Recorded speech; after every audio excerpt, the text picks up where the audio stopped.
Welcome to this week's Bushel Up. I'm coming to you from Trout Aerial out here outside of Aurora, and we appreciate all our team members in the ag aviation side, both that work for us and the other pilots that quite frankly embark in a pretty dangerous job flying over these fields, low to the canopy, trying to do the best job possible for you. So first off, thanks to all of you pilots out there, all of you support staff.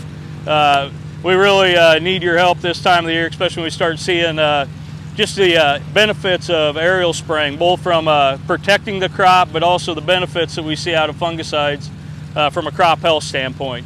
So I want to talk about that a little bit. We're seeing corn rootworm beetles emerge, mostly males so far, expecting to see the females shortly behind. As we start hitting this 50 to 100% tassel on these fields that are kind of the furthest along, we'll start seeing that silk feeding and that activity ramp up. The second insect of note is western bean cutworm.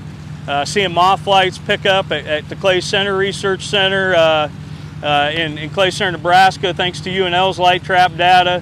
Our friends at Syngenta are also showing a 30 to 40% increase over the last couple nights on moth flights. So a typical threshold on corn rootworm beetle is a half to 3/4 beetle per plant. On western bean, it's 5 to 7% egg masses. That's traditional what we see. This year those thresholds are really in half with $7 corn.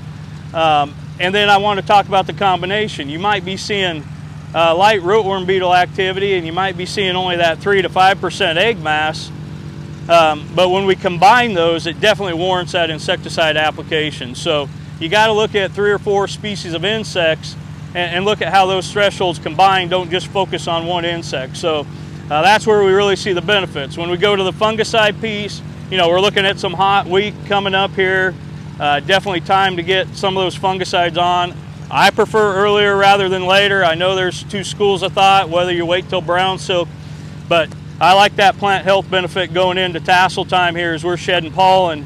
Let's slow that plant down as much as we can, get the best pollen set that we could possibly get, and lean that way. When we look at crop water usage, as we tassel, we actually bump up a little bit into that 0.31, 0.34 per day. So keep those pivots going, keep the water going, especially as we hit this pollination stage. On the micronutrient side, boron is key. Any nitrogen shortages, whether it's BMO, incline for nitrogen, those are all great options as well. So we're here to help. Like to tell all the pilots, thanks for all you do. Be safe out there. We want to see you all back on the ground, and so you can keep after these crops. So any questions that anybody has, please reach out to us.